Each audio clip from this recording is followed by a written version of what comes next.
केसी त्यागी साहब, आज चूंकि महत्वपूर्ण तस्वीरें भी निकलकर सामने आई हैं, एक अच्छे माहौल में बातचीत हो रही है, कम से कम तस्वीरों के जरिए इस बात को समझा जा सकता है।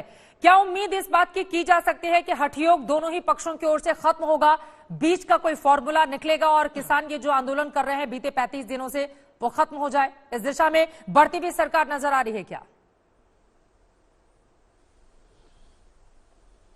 चित्रा जी, मैं आपके प्रारंभिक संबोधन से सहमत हूं कि दोनों को जिद पे नहीं रहना चाहिए, बीच का कोई रास्ता निकालना चाहिए।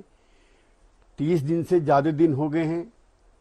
ठंड में जो हालत किसानों की है, हालांकि हम लोगों को तो आदत है पारिवारिक तौर पर तीनों मौसमों में काम करने की, लेकिन मौतें भी हुई हैं। कोरोना का दूसरा भी दौर शुरू होने वाला है। ये जो इस समय जो बैठे हुए लोग हैं उनके बारे में भी कोई खराब टिप्पणी किसी को नहीं करनी चाहिए। ये भारत माता के सपूत हैं जिनका एक बेटा मोर्चे पर है और एक बेटा अनाज पैदा कर रहा है। हाँ,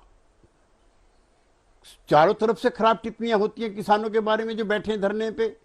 कोई अगर किसी ने कोई गलत बयान दे दिया, ये तो कोई एक पार्टी का आंदोलन नहीं है, न एक किसान संगठन का आंदोलन है, न कोई इसमें एक नेता है।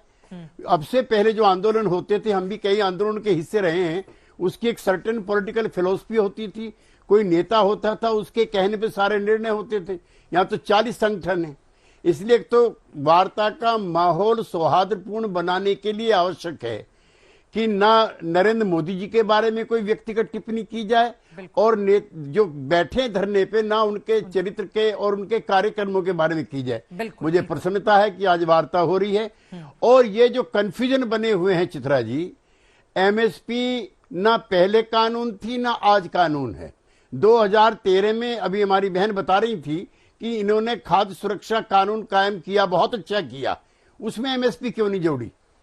जो खाद्य सुरक्षा अधिनियम है, हाँ, उसमें पब्लिक डिस्ट्रीब्यूशन सिस्टम के लिए आप कानून बना सकते हो कि चीनी इतने पे मिलेगी, चावल इतने पे मिलेगा, गुड़ इतने पे मिलेगा, तो उसमें एमएसपी भी जोड़ देते। तो ये तो this is don't make it A BJP versus Congress. 70 साल से कुछ हुआ ही नहीं है, मैं मानता हूं।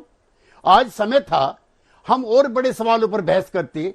सीएसीपी भी चित्रा जी, ये कॉन्स्टिट्यूशनल गारंटी नहीं है। कैबिनेट तो ये जो कॉस्ट एंड प्राइस कमीशन है, इसकी मांग मानने के लिए कोई सरकार प्रतिबद्ध नहीं है, ना पहली ना अब।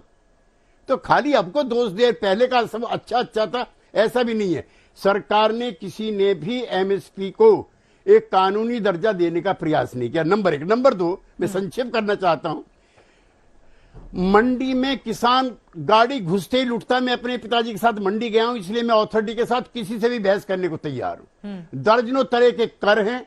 मेरे नेता चरण सिंह ने बताया, गवर्नमेंट की रिपोर्ट है, कई और रिपोर्ट है कि 15% कम उसकी फसल का दाम उस दिन हो जाता है जब मंडी में घुसता है। तो मंडी के सारे नियम भी प्रोपिजेंट हो, मैं ऐसा नहीं मानता। लेकिन मंडियां खत्म हो जाएंगी, इस बात को लेकर बार बार किसानों की ओर से डर जाहिर किया जा रहा है। लेकिन वहीं अनुराग भदौरिया जी, अब मैं सीधे आपका रुख करते हुए उसके बाद किसान नेता भी हमारे साथ मौजूद हैं, टीएमसी के प्रवक्ता भी हमारे साथ शांतनु सिंह जुड़े हुए हैं।